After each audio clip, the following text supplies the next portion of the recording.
Today's topic has to do with 4 feet, 8.5 inches. Probably never thought about it, but that's the exact distance between the railroad tracks in the United States. 4 feet, 8.5 inches. It's kind of an unusual number, I would think. So you might say, well, where did that come from? Well, probably because it came from the engineers in England who'd built their train tracks at 4 feet, 8.5 inches apart. That's the distance between rail to rail. Well, then you might say, well, where'd that come from?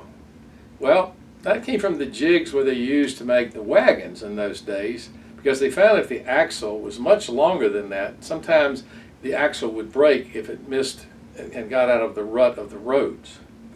Well, that's good, but where did that come from? Well, we can go back pretty far to Julius Caesar.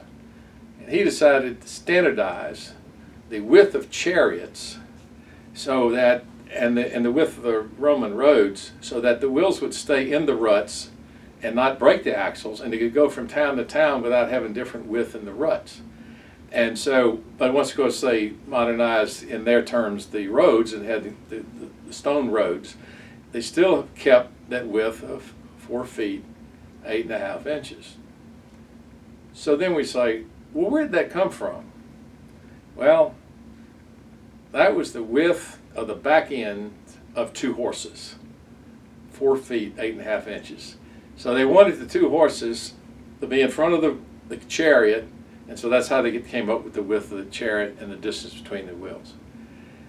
Most of us don't think about where things come from. We just take it for granted, and then we go through life. I believe that it's important that occasionally we hang a question mark behind things to study the history of it and to see how some interesting things have impacted our lives today that we may never have thought about. Like, I doubt if any of you have ever gone out and intentionally measured the width of the back ends of 2 horses. This is Carl Hicks, your success whisperer, encouraging you to think laterally and upside down sometimes. Thank you.